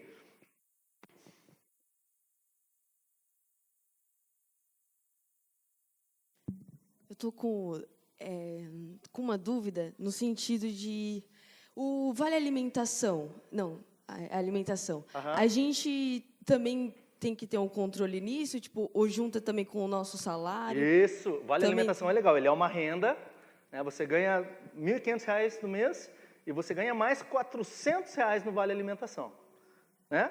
Então você vai botar lá na renda, põe ele como renda. E aí quando você gastar com a alimentação, você vai estar usando aquela parte. Então, na verdade, você tem 1.500 mais 400 para gastar com comida. Ele é interessante porque, de certa forma, ele deveria ser um valor guardado para alimentação, certo? Só que a gente é bem criativo, né? Eu lembro que na minha época de estagiário, eu transformava isso em moeda corrente, velho. Né? Pagava almoço para alguém, me dá aqui o dinheiro e eu vou assistir o jogo do Inter lá no Beira-Rio com essa grana. Tu fazia de tudo para transformar o recurso que você tinha, né? E poder desfrutar dele. Eu não quero comida, quero ver o jogo do Inter, vale mais. Né? Tá rindo o quê, Milton? Não é Corinthians, mas é igual, cara. Entendeu? Hã? Perdi dinheiro, pô, brincadeira. Perdi muito dinheiro mesmo. Tá? Mas é isso, Paula, bem colocado. Vale alimentação, que outros benefícios pode ter desse tipo, né? Oi? Vale transporte, algumas coisas podem... um vale combustível que a empresa te dá, né? São entradas que você também pode... Tem a cesta básica, tem empresa que dá os dois, né? Vale refeição e alimentação. Um para você comer no dia a dia e outro para você fazer o lanche da família lá, né? A compra, né? Então, passamos todas as categorias. Vem lá, amor, vê se tem mais para a direita, por favor. Educação, vestuário, poupança. Esse mês eu vou pegar 300, vou botar numa poupança. É uma saída, estou conseguindo guardar todo mês 300. Você registra no dia que você fez aquilo, né? Fiz despesa com seguro, vamos fazer um seguro da casa, seguro do carro. Lazer, vamos no cinema, né? Vamos fazer, sei lá, passear no parque, lá no Hopi Hari. Perigoso esse negócio, mas vai lá, né? Guardar. Então, qual é o propósito? E aí eu botei diversos, mas por favor, isso é seu, você ajusta conforme você quer organizar, dá os nomes que você quer. O importante é que quando chegar no fim do mês, você possa olhar cada categoria dessa e aprender. A nossa família tem gasto R$700 com supermercado. E tem gasto R$600 com aluguel. E tem gasto R$400 com comida de cachorro. Às vezes tu descobre umas coisas. Pô, o cachorro custa tudo isso? Manda matar, sabe? Entendeu? Acontece, tá? Não, brincadeira, eu não levo a sério, nada contra os animais. O que o cara fala aqui é perigoso, entendeu? Mas, olha só. Mas tá brincando, meu? Se tu quer tratar o bicho direitinho lá, com pedigree champs, o negócio é caro, meu, né? Olha lá. O ideal é que você chegue no final do mês, a planilha, eu já botei uma fórmula, some tudo aqui. Aí, na sua planilha física, você pode fazer na mão. Você pode somar e chegar no final do mês e saber quanto você está gastando. Qual é a sua renda total, né? Quanto que você está gastando em cada categoria. Então, uma boa gestão do lar, do seu orçamento, você vai ter que saber essas informações. Porque na próxima aula nós vamos falar de orçamento familiar. Então, quando a gente for fazer um orçamento, a gente vai precisar saber quanto que você ganha, qual é a sua renda total e qual é o planejamento de como gastar essa renda. E se você não tem noção desses valores, vai ser bem difícil fazer um orçamento. Quanto é que você vai gastar? Quanto é que você vai reservar do seu orçamento para supermercado? Não sei. Bom, não sabe? Então, para isso que serve a planilha, né? Recém-casados, é isso aqui, cara. Vai casa. Você não tem ideia de quanto custa o negócio, você não sabe. Você vai no primeiro supermercado, o negócio é frustrante, cara. Você fica feliz, põe tudo no carrinho. Vamos comprar, sempre quis comprar isso, minha mãe não deixava. Entendeu? Põe uma Nutella lá, terceiro mês já não rola mais Nutella, tá ligado? É só margarina, né? Depois a gente conta uma história aí de como ensina as crianças o que é Nutella e margarina, né? Porque o Lucas foi treinado para olhar para a margarina e achar que é Nutella. Pai, me dá Nutella, passa a margarininha branca lá, ele fica feliz da vida achando que é Nutella, tem um Nutella em casa todo dia, margarina sem sal, coitado. Entendeu? Certo? Mas vamos lá. Então, entenderam o propósito do exercício? Agora, quantas vezes fazer isso? Bom, alguns bons administradores, algumas donas de casa, o pai, contava, sabem quase de cor. Né? Tabita lá, tinha uma época que a gente estava meio apertadinha, ela sabia, não, o que tem para supermercado é isso. E ela ia para o supermercado sabendo até a meta, nós não podemos gastar mais que tanto no supermercado. Outros de nós não têm esse hábito de controlar. O negócio é meio na festa, né? Vamos gastando e quando chegar no final do mês a gente vê o que deu. E essa ferramenta vai ajudar você a organizar, a ter uma noção dos seus gastos. E aí, a aula que vem a gente vai falar de orçamento. Né? A gente fez a situação financeira patrimonial, você sabe agora os seus bens, seus ativos, seus passivos que você deve, você sabe quanto você ganha e quanto movimenta por mês. Isso é subsídio para fazer o orçamento. Legal. Tendo essas duas coisas, outra coisa necessária para nós montar um orçamento é entender quais são os seus objetivos familiares com relação a finanças. Onde você quer andar? Para onde vocês querem ir como família, como indivíduo, né? Como é que eu vou usar o que Deus está me dando para a glória dele, para o crescimento do reino? O que Deus quer de nós nessa área de nossa vida? Bom, e sabendo o que você quer ou para onde você acha que Deus está guiando você, fica fácil construir alvos familiares que vão nos ajudar também a montar um orçamento. Então eu quero mostrar para vocês uma segunda planilha. Se você clicar em planilha 3, vai dar o mesmo problema de ediçãozinha, eu acho. Deixa eu só trazer para cá uma vez. Isso, você ganhou aí duas planilhas, duas folhinhas, são muito parecidas, que na verdade uma é a página 1 e outra é a página 2. São exemplos de alvos financeiros, tá? Então você tem essas duas planilhazinhas aqui, uma tem o cabeçalho, aplicação prática 3, estabelecendo alvos financeiros. Então na verdade é como se fosse página 1 e página 2. Isso aqui são exemplos, por favor, tá? São ideias de possíveis alvos financeiros que vocês queiram ter como família. Não digam que o pastor Roni mandou colocar esses alvos. Não é isso. O Israel não está dizendo você tem que ter esses alvos. Não é isso.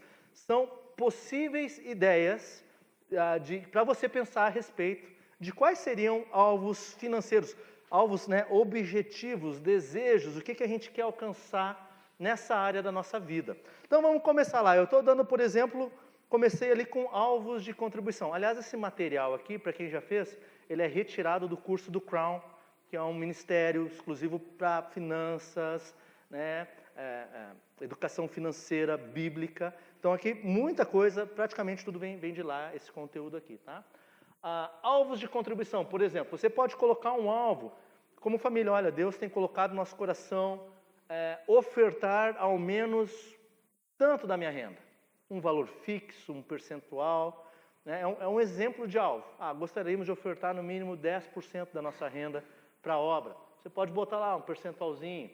Não, eu gostaria de ofertar, nos comprometer com um missionário X esse ano. Queremos dedicar a ele R$200 mensais durante 12 meses.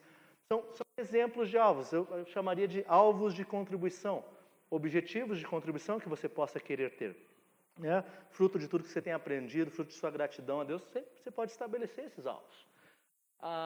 Outro tipo de alvos, e aí, Tabi, pode descer um pouquinho a planilha, seriam alvos de pagamento de dívidas. Você tem dívidas, né? Essas dívidas te dão um cansaço, o orçamento familiar não fecha, a conta não bate, você gasta mais pagando o banco, né, do que suas despesas em casa. Você pode colocar, não, olha, eu tenho um credor, o Banco Y, estou devendo lá Banco do Brasil, Bradesco, Itaú. Você coloca ali, eu gostaria de pagar as seguintes dívidas. Banco do Brasil, qual é o valor da dívida? Tanto que eu estou devendo lá. Gostaria de quitar a dívida do cartão de crédito. Gostaria de quitar a dívida do cartãozinho lá da minha loja Renner, da CIA, sei lá. Dívida aqui a gente pode listar um monte, né? Vai ver que tem 4 linhas ali para dívida ali. Entendeu? Mas seriam exemplos de alvos. Se você está endividado e você vai aprender na aula sobre dívidas que não é vontade de Deus que você esteja endividado. Então, para você voltar a estar na vontade dele, seria que sair das dívidas. Ou talvez você queira, como família, estipular esse objetivo. Então, você pode colocar ali, gostaria de quitar a seguinte dívida. Então, esse é um exemplo de alvo. Outro exemplo de alvo, alvos educacionais, o terceiro grupo aí. Pessoal mais jovem, né, que vai entrar na faculdade. Pô, a faculdade custa tanto por mês. Eu gostaria de economizar tanto para fazer essa faculdade. Né? Se você trabalha antes, né, mais jovem, você pode juntar dinheiro para isso. Por que não? Né? Então, qual é o curso? Eu quero fazer um curso profissionalizante, quero fazer um curso de Excel, quero fazer um curso de soldagem, quero fazer o curso que você quiser fazer, o alvo que Deus está colocando no seu coração. Pô, qual é o curso e quanto custa? Você começa a planejar a sua vida financeira. Pô, eu quero fazer o curso X, ele vai durar 6 meses. Eu quero fazer um curso pré-vestibular, 12 meses para passar na Unicamp e não ter que pagar nada depois. Espetacular. Quanto que é os 12 meses do cursinho pré-universitário? R$ 1.500 por mês?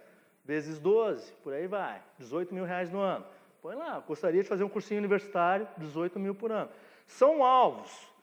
A gente ainda não está dizendo como alcançá-los, né? Essa é a ideia do orçamento. A hora que você tiver um alvo, a gente vai olhar para o nosso orçamento, vai olhar o que tem, vai olhar o que está gastando e vai ver, tá, como é que eu faço para reduzir meus gastos ou aumentar a minha renda para que esses alvos possam ser alcançados. Isso aqui acaba sendo um guia, uma instrução para o seu orçamento, percebe? O seu alvo, saber onde você quer chegar, quando você está construindo o orçamento, vai ser muito importante. Porque, então vamos botar aqui uma reserva no orçamento para pagar o cursinho pré-vestibular. De tanto. Legal, legal. Esse exemplo. Outro exemplo, alvos de padrão de vida. Se Deus está te dando, por que não? Gostaria de adquirir ou realizar as seguintes coisas. Gostaria de comprar a nossa casa própria. Pagar a casa, ter quitado o imóvel. Gostaria de comprar um carro, a BMW. Né? Quanto custa uma BMW? Que 200 mil dá para comprar uma usada, 350 zero, por aí. Certo? Põe um alvo lá, cara. Depois você vai olhar para o seu orçamento, você vai dizer, não, cabe ou não cabe? Não, eu botei um alvo fora da minha realidade. Aí você vai chegar à conclusão, olha, meu orçamento não dá. Uma coisa que eu acho muito curiosa, o pessoal acha assim, a coisa impossível fazer uma viagem internacional, né? Pô, ir para Disney, nunca vai dar, esquece esse negócio aí. Você calcula o alvo, né? Às vezes a gente acha muito caro ir para uma viagem missionária, não estou indo nem para Disney. É uma viagem missionária, R$1.500, R$2.000, R$3.000 uma viagem missionária. Tem muito a ver com o tempo. Se você botar o alvo, olha, meu alvo é juntar R$3.000 para uma viagem missionária, talvez você não consiga juntar num mês. Mas se você juntar 100 por mês, em 30 meses você vai. Uma viagem para Disney, $5.000. $5.000 vezes 4, R$20.000. R$20.000 num mês é difícil pra caramba. Agora, R$20.000 em 5 anos, não sei. Você põe lá no orçamento, 100zinho, viagem Disney 2030, tá lá. Mas é isso, é quando Deus vai te dar. O que foi? É aí que começa esse problema. É o que o pastor falou. 2030 não serve para mim. O que você faz? Vou antecipar. 2019, dezembro. E vai lá no Banco John Deere. Roubou, tá roubado, velho. Já era. O Banco John Deere financia a viagem para Disney. Falando isso aí, a gente faz só trator, colheitadeira, essas coisas. Tá? Mas é esse que dá problema. Não tem problema você planejar. Coloque o alvo. Quero levar meus filhos para Disney. Antes deles terem 30 anos. Pode não ser de mudar o parque, tá? Tem parque lá pra gente de 30 anos, tá? Tem parque de 30 anos. Você vai lá, vai no Busch Gardens, que é só montanha-russa. Mas, cara, põe o alvo. Depois o orçamento vai te dizer. A gente vai botar, olha, eu quero fazer essa viagem. Quanto que a gente consegue no nosso orçamento mensal guardar para isso? Quero ir para uma viagem missionária. Esse ano não vai dar. Não tenho como juntar tantos R$1.000 em 3 meses para a viagem. Planeje para o ano que vem. Aliás, nossa igreja faz viagem missionária e vai fazer todo ano. Se você não pode ir agora para Lima, não pôde ano passado, nas 2 viagens, ano que vem vai ter outra e depois vai ter outra. Planeje 2, 3, 4 anos, você vai estar preparado na próxima para ir. Né? E importantíssimo para o orçamento. De novo, você tem que saber o que você vai pôr no seu orçamento. Então, um veículo, um carro, qualquer sonho, padrão de vida que Deus tenha colocado no seu coração, depois você vai ver se Deus realmente está te dando isso ou não, quando você fizer as contas. Bom, Deus está me dando isso, é só um desejo meu, se Deus não está me dando, talvez você tenha que mudar o alvo, mas se Deus permitir, põe lá. Alvos de investimento em poupança, outro exemplo. Gostaria de ter uma economia, eu gostaria de ter guardado para eventuais imprevistos ou para minha aposentadoria, X% da minha renda. Todo mês eu gostaria de guardar 5% do meu salário em poupança, né? Ou no investimento. Gostaria de fazer os seguintes investimentos. Quero investir tanto numa coisa. Você quer poupar, você quer ser econômico, quer ser sábio com os recursos que está te dando, que Deus está te dando. É outro exemplo. Muito que eu acho muito interessante, aquele último. Gostaria de providenciar aos meus herdeiros o seguinte. Olha que legal. Eu vou planejar não só para mim, vou ser bênção para mim, para as 2, 3, 4 gerações, se possível, depois de mim. O que eu vou deixar para os meus filhos? Um boleto para pagar da BMW? Né? E acontece, cara. Às vezes o papai morre e você vai remar pagando as contas do seu pai. Né? Para limpar o nome da família, para honrar as dívidas. Então, o que você vai deixar para os seus filhos? Quais são os seus planos? Eu gostaria de deixar o valor equivalente a um imóvel para cada um, para quando eles casarem ter sua casa. Quer dar isso? Se puder dar, por que não? Quanto custa? Quantos anos leva? Ou quero morrer e vou deixar esse patrimônio para eles. São exemplos de alvos, tá, gente? Não existe, não estou dando tanto certo e errado aqui, mas exemplos para que vocês como família possam olhar a sua realidade e colocar. Gostaria de investir no meu próprio negócio. Pô, quero montar a minha lojinha, né, o meu comércio, e para isso eu preciso comprar um ponto, um lugar, botar o estoque, vai custar 60 mil reais. Construir minha própria, 60 mil, como que eu junto dinheiro para esse plano? E aí essa informação e todos esses alvos vão servir para você poder construir o seu orçamento, que nós vamos falar na aula que vem. Você vai se aproximar da planilha de orçamento e vai dizer, legal, aqui estão as nossas dívidas, os bens que a gente tem, a renda que nós temos, as despesas que nós temos todos os meses, e aqui o que a gente gostaria de fazer com o que Deus está nos dando. Como é que a gente monta esse orçamento? E aí você vai começar a chegar a conclusões. Olha, se eu quiser economizar R$200 por mês para ir na viagem missionária, talvez eu tenha que reduzir a nossa despesa com supermercado em 100, reduzir a despesa com luz em 20, cortar a internet e tal, que é 250. Começa a aparecer as coisas começam a ficar nítidas, porque você tem essas informações, você começa a ver onde dá para cortar, onde não dá, o que Deus está dando, o que Deus está permitindo você fazer no seu orçamento familiar. Ok? Obviamente, se você preencher tudo para cima, botar 2, 3 alvos em cada linha, você não vai conseguir fazer todos eles num ano, certo? É muito difícil. Quero economizar para a viagem missionária, quero pagar as dívidas, quero ir para a Disney, quero comprar um carro novo. Não vai fechar a matemática. Não cria essa expectativa. A planilha não vai mudar a realidade. Ela só vai demonstrar.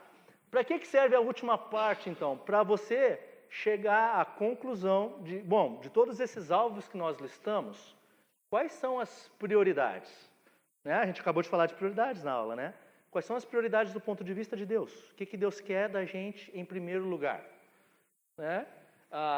E eu colocaria lá, se tem dívida, meu irmão, dívida é a primeira prioridade. Quita essas dívidas aí. Resolve a questão da dívida. Você, de certa forma, é escravo da dívida. Aquele negócio te controla, você deve para alguém.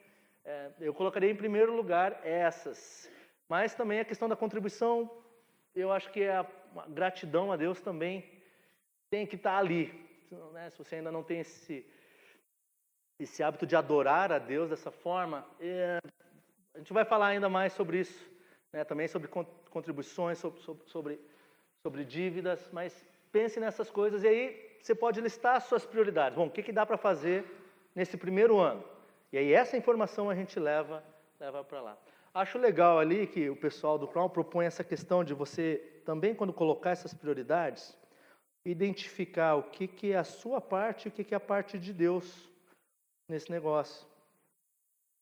Por exemplo, você pode ter lá um objetivo, eu gostaria de aumentar a renda da nossa casa, a renda familiar. Qual é que é a sua parte nesse processo de aumentar a renda familiar? Procurar um novo emprego, fazer um curso para se especializar, ser um bom funcionário, servir como quem serve. Essa é a sua parte. Qual é a parte de Deus? É prover. É Deus quem vai te dar aquilo. É Deus quem vai te dar uma nova oportunidade. É Deus que vai fazer criar essas coisas. Entender o que está na sua mão, o que é sua responsabilidade e o que Deus vai agir. Então você se prepara, você precisa aumentar a renda, você corre atrás de ser um melhor profissional. Mas quem vai realmente te dar a oportunidade de emprego é Deus. É Deus quem vai dar a oportunidade de emprego. Outro exemplo aqui, eu quero economizar 10% da minha renda. Você colocou isso como alvo. Qual é a sua parte? Você pode chegar à conclusão que a sua parte é evitar despesas supérfluas. Se nós não gastar com essas bobagens aqui, nós economizamos 10%. Qual é a parte de Deus? Através do Espírito Santo, te dá o domínio próprio para que você consiga fazer isso. Às vezes é muita questão de domínio próprio essa questão de finanças. É você entender se é a vontade de Deus aquilo e agir segundo a vontade dele, e não deixar a carne tomar conta lá no supermercado, na loja, e é onde a gente se perde, pode botar um objetivo, eu quero quitar a dívida com o carro. Qual é a sua parte? Tem que reduzir os gastos com algumas coisas. A parte de Deus dá sabedoria e nos dá perseverança, porque esse negócio vai levar 3 anos. Deus vai dar perseverança, Deus vai dar sabedoria, mas você tem que fazer a sua parte também. Faz sentido os alvos financeiros? Tranquilo? Então tá, você recebeu 3 recursos para entender bem como está a situação. Você recebeu a situação patrimonial, você vai identificar os bens que você tem, as dívidas que você tem. A primeira planilha é o controle de gastos, para entender onde está indo o seu dinheiro mensalmente, o que você está fazendo com ele, como você está administrando ele. E esse último exercício dos alvos financeiros, tá bom? Tendo isso, se você quiser se preparar, semana que vem nós vamos falar da aula de orçamento, e aí a ideia vai ser essa, usar essas informações para construir o seu orçamento. Vai ser muito similar com algumas das planilhas que vocês já viram, mas de uma forma um pouquinho mais organizada para você poder controlar o seu orçamento também, tá bom? Dúvidas? Por favor, Paulo. Vai lá, Paulo, pergunta aí. Aula cheia de dúvidas. Quando você tem um alvo, e esse alvo é próximo, tipo, o final do ano, mais ou menos, e para isso, você tem que juntar um valor alto, mais ou menos alto, e para isso você vai ter que economizar, tipo, no máximo. Não que você vai parar de dar ofertar a Deus, mas você vai parar de abençoar pessoas, por exemplo. Ou você vai, tipo, enxugar o máximo para poder conseguir juntar aquilo ali. Você estaria sendo... Eu já falei quem foi. Poxa vida. Eu estaria sendo egoísta com o meu dinheiro, ou eu estaria sendo, tipo, ou vou estar usando o dinheiro que é de Deus errado? Quer responder essa, Renata? Renata está rindo aqui. Ei, pastor. Errado, Paula, errado. Você está ofertando a Deus, você está sendo fiel a Ele, está sendo grata a Ele. Isso. E você cortou suas outras despesas? Isso. Mas despesas suas mesmo?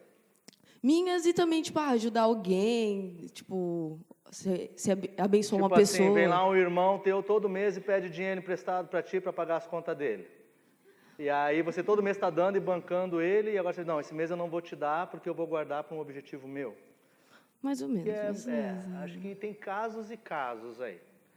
Tem casos e casos, né? Acho que tem que realmente cuidar tem que cuidar para não ser egoísta verdadeiramente. Qual é o objetivo no final? Ele verdadeiramente vai trazer glória para Deus esse objetivo. E qual é a categoria desse outro gasto? Aí dá para elocubrar aqui em muitas alternativas, né? Com o que você está querendo gastar? Tipo, meu alvo é comprar uma BMW no final do ano. E por isso eu vou deixar de ajudar 3, 4 missionários que eu tenho ajudado mês a mês.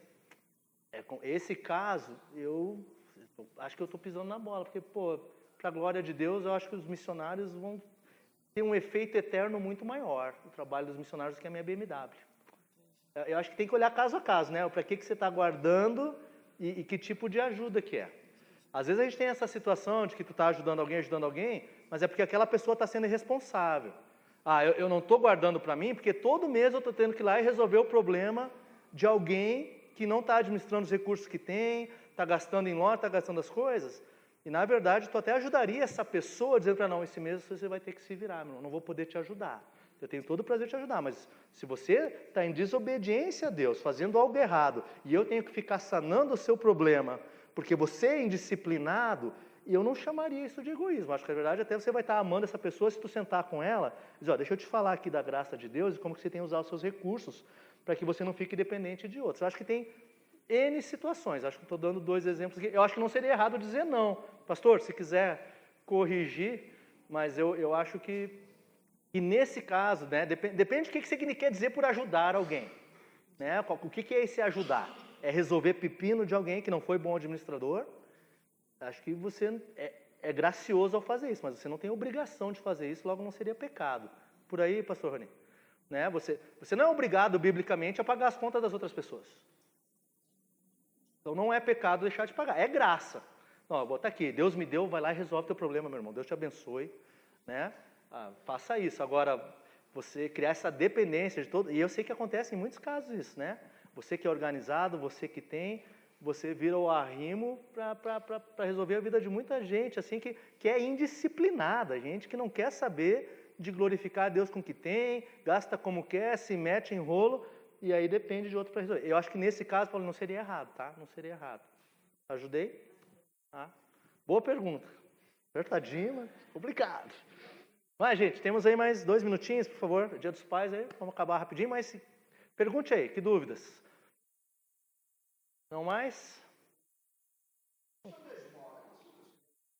Esmola, questão da esmola. Pois é, questão da esmola, cara. Não dê esmola. Aqui na Indaiatuba tem as propagandas aí, esse não é o jeito de ajudar o cara e tal, né? Bah, João, me apertou aqui, cara. Pastor, vou deixar contigo essa. Eu tenho uma visão muito pessoal, mas eu acho que eu nunca parei para olhar biblicamente, assim, olha, acho que Deus nos exorta a auxiliar o próximo, certo? Assim, você tem que ajudar. A questão é como que você vai ajudar e se aquela esmola específica ajuda ou não, né? Às vezes a gente faz aquilo porque você não está ajudando mais ninguém de nenhuma outra forma. Então, lá é meio que vou livrar minha consciência aqui, né? Dá ali R$5 para o cara na sinaleira e fiz minha parte. Tampouco acho que é isso que Deus quer da gente. Acho que Deus quer da gente um cuidado com o próximo muito maior que isso. Como que você faz isso no seu orçamento? Como é que eu realmente vou ajudar alguém de uma forma mais ampla? Tal? Aí é princípio próprio. A gente em casa tem a tendência de querer ajudar pessoas de forma mais contínua e estruturais do que querer só dar aqueles R$2, R$3 na sinaleira que tu não sabe com que o cara vai usar, vai beber. Normalmente o cara que vem, às vezes vem te pedir já está com aquele, né, cheiro de álcool e tal. É muito complicado. Acho que nós em casa evitamos. Mas tem situações que a gente acaba dando também, assim, quando, tem uma senhora aqui na esquina na Conceição, ela está vendendo paninho, cara. Ela está lá vendendo os paninhos, uma senhorazinha, assim, ó, não sei lá quantos anos ela tem, está lá vendendo paninho. E ela está vendendo paninho, tu acha que aquilo é esmola, mas tu dá o dinheiro, ela te dá o paninho, tá aqui, você comprou meu paninho. Ali nós que gostamos de ajudar nesse caso. Agora, esse caso de aqui não tem tanto, mas em Porto Alegre era toda sinaleira, cara. Parava no semáforo. De casa, até tu tinha 6, 7 pedidas de esmola. Aí não era um jeito sustentável, eu até estourava o orçamento. Mas, pastor, me salva aí na esmola que é complicado. Gente, estou aqui atrás ouvindo e participando aqui escondidinho. Mateus capítulo 6 fala sobre esmola. O Senhor Jesus Cristo não condena a prática de esmola, nem também aprova necessariamente, mas ele se preocupa na maneira como se procede. E lá em Mateus 6, a partir do verso 2, ele diz assim: quando, pois, deres esmola, não toques trombeta diante de ti, como fazem os hipócritas nas sinagogas e nas ruas, para serem glorificados pelos homens. Em verdade vos digo que eles já receberam a recompensa. Tu, porém, ao dares a esmola, ignore a tua mão esquerda e o que faz a tua mão direita, para que a tua esmola fique em secreto, e teu pai que vem em secreto te recompensará. Então, o que a gente pode afirmar a partir desse texto? O Senhor Jesus reconhece a procedência de oferecer esmola a mendicantes, ok? Então, não há necessariamente um problema em oferecer esmola, mas nós precisamos lidar com alguns valores que o Israel mencionou. Se eu estou parado num semáforo lá na Cracolândia, em São Paulo, e vem um pedinte, adivinha onde esse cara vai usar aquele valor que você der de esmola? Não tenha dúvida. É certo que ele é um cracudo, ele vai usar para comprar uma pedra. Agora, outra coisa totalmente diferente é uma mãe com uma criança no colo, que entra no metrô, chega no semáforo aqui de Indaiatuba, ali na Visconde, e pede uma ajuda para almoçar. O que eu, particularmente com a minha família, quando eu posso, eu faço. Eu vou, paro e compro a refeição. Eu evito dar o dinheiro na mão do pedinte. Eu preciso de leite para a criança, eu compro leite. E dou, então, entro na padaria. Então, são formas da gente assistir a quem necessita, com discrição, é claro, e evitando aí o mau uso desse recurso. Agora, o nosso papel é assistir. Se eventualmente você entrega um leite na mão de um mendicante, e você dá as costas, ele vira, vende aquele leite e compra a droga com que ele vendeu, que a gente sabe que isso é verdade, acontece em alguns casos, paciência. Aí a gente não tem como administrar tudo isso aí. É verdade também que tem um outro lado, o incentivo, o estímulo à mendicância, né? Se você dá sempre a mesma pessoa, aquilo você virou cliente dela, e ela não tem estímulo nenhum de querer fazer um currículo ou vender um paninho. Então, você acaba sustentando essa filosofia de vida. Então, é uma questão muito sensível que a gente tem que lidar, mas o que a gente tem da parte do Senhor Jesus Cristo é de que é possível a gente assistir a esses mendicantes de uma forma correta, prudente, sábia, né, sem se omitir, e também, ao mesmo tempo, sem oferecer um estímulo a essa prática aí, essa cultura que essa turma tem. Às vezes, conversando com ela, perguntando sobre a família, por que elas estão morando na rua, muito mais do que só dando um prato de comida a elas, né? Então, acho que é por aí. Pastor, falando agora, eu lembrei de um caso lá, tinha uma tia da Tabita, que é tão comum isso de esmola lá no sul, que ela, para não dar dinheiro, ela andava com traquinas no carro. Todo dia ela sabia que ia parar, ia vir criança pedindo que era para o dinheiro, então ela pegava e dava metade de saquinho para um, metade de saquinho, porque toda época ela já se preparava para garantir que estava ajudando, mas ajudando de uma forma que seria bem usada também, né? Um folheto. Uma necessidade maior, né? Até do que o dinheiro, mas o cara precisa de alimento também. Mas é isso aí. Mais perguntas? Fáceis, assim? O pastor está aí, aproveite. Planilha, né? A planilha que eu sei tudo de cor, ninguém fala nada, né, Renato? Mas esses caras aí... Tá bom? Vamos orar, então? Senhor Deus e Pai, muito obrigado por esse dia, pelo tempo que tivemos juntos.